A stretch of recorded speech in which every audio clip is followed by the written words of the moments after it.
Imagine a bustling city where skyscrapers tower above, interconnected by networks of roads and bridges.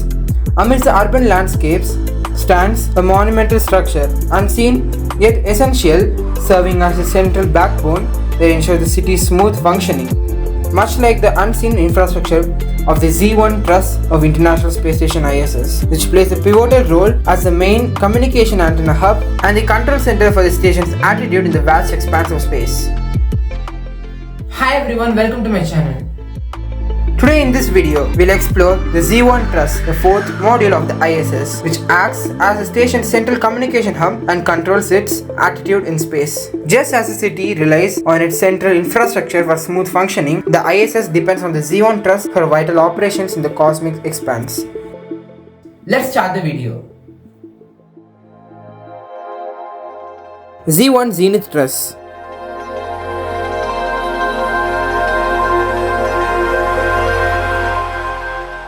The Z1 Truss module, part of the International Space Station ISS, serves as a structural backbone and attachment point for various components like solar arrays and radiators launched aboard Space Shuttle Discovery.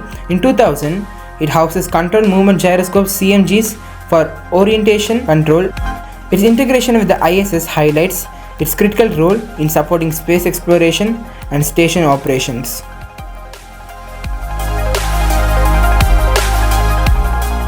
Manufacturer.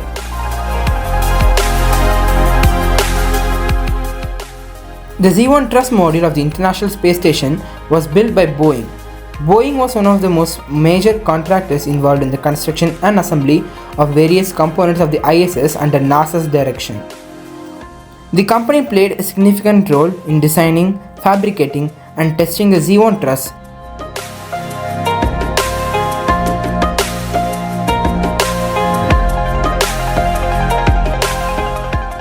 Launch.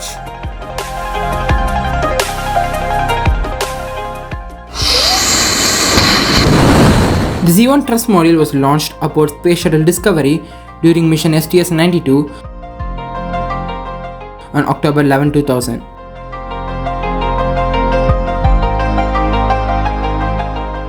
It was carried as part of the payload in Discovery's cargo bay along with the pressurized mating adapter 3 PMA-3 in Assembly Mission 3A.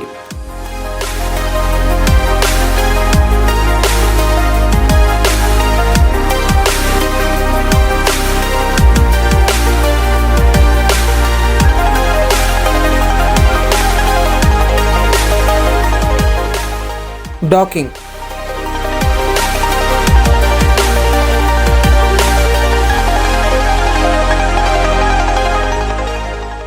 During Space Shuttle mission STS-92, the docking process involving the Z1 Truss module and pressurized mating adapter PMA-3 to the International Space Station ISS followed a carefully orchestrated procedure.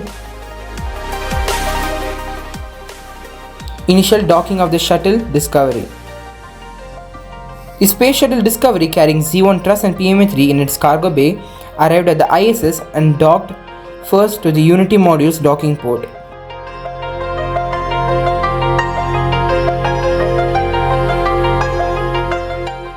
Z1 Truss installation. Following the initial docking of the Space Shuttle, astronauts used the shuttle's robotic arm to position the Z1 Truss close to its intended location on the ISS, specifically at the Zenith top state of the Unity module.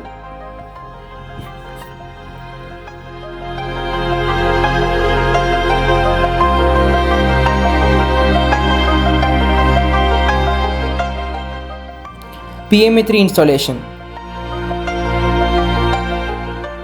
After successfully positioning the Z1 Truss, astronauts retrieved the pressurized mating adapter from Discovery's cargo bay using the robotic arm. PMA-3 was then maneuvered to its designated location on the bottom nadir C-beam of Unity, where it was firmly attached. Sealing and verification. Astronauts inside the ISS and shuttle worked together to seal the interfaces between the Z1 Truss, PMA-3 and the station structure.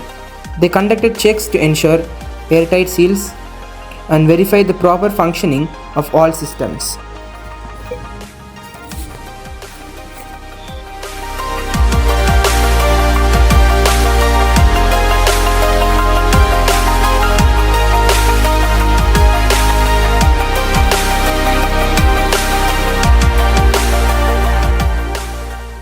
Parts of the Z1 Truss.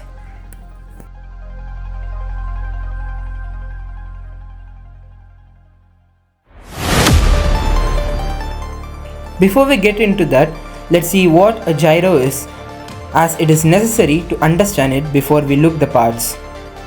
What is a gyro? A gyroscope is a device that maintains orientation and measures angular velocity by utilizing the principle of angular momentum.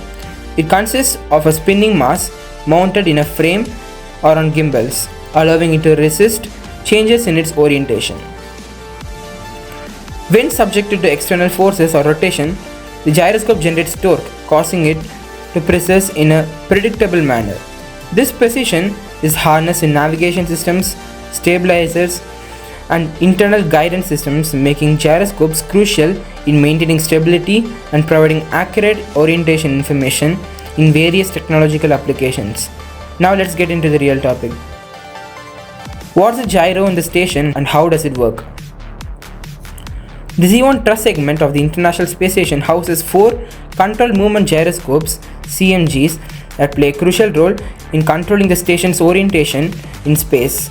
CMGs are sophisticated devices used in spacecrafts and satellites to adjust and maintain attitude without expending fuel. By precisely adjusting the speed of rotation of the CMGs and the direction of their torque, the station's attitude can be controlled without needing to use thrusters or reaction control systems. This is advantageous because it conserves fuel and reduces the need for frequent adjustments during long duration missions. Communication in Z1. The Ku band boom and antenna assembly on the Z1 Truss of the International Space Station ISS are essential components for communication with Earth and other spacecraft. The Ku band refers to the portion of the electromagnetic spectrum used for communication purposes. It offers higher frequencies compared to the commonly used S band, enabling higher data transfer rates and better bandwidth for transmitting various types of data including video, voice, and telemetry. The Ku band boom is a long, extendable structure attached to the Z1 Truss. It houses the Ku band antenna and provides the necessary clearance to optimize communication performance. The antenna assembly at the end of the Ku band boom is designed specifically to operate within the Ku band frequency range. It consists of parabolic dish or other antenna design optimized for receiving and transmitting signals at Ku band frequencies. The Ku band system on the Z1 Truss enables the ISS to establish reliable communication links with ground stations on Earth as well as with other satellites and spacecraft in orbit. The Ku band system supports high data rate communications, making it suitable for transmitting large volumes of scientific data, high definition video feeds, and real-time telemetry from the ISS to mission control centers on Earth. Docking CBM ports. The Z1 Truss module of the International Space Station features 2 berthing ports known as CBMs, common berthing mechanism. One in the nadir, which is used to attach the Z1 to the Unity module, and the other in the forward, where PMA-3 would later temporarily be attached.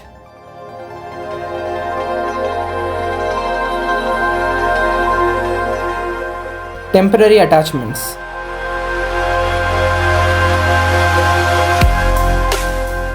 The temporary attachments to the Z1 Truss, such as connection of the P6 Truss and PMA-2 pressurized mating adapter 2 of the International Space Station, play a crucial role in the assembly and expansion of the ISS.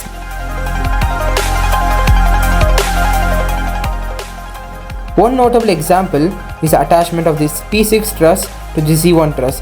The P6 truss houses important components like solar arrays and provides structural support to the ISS's power generation system.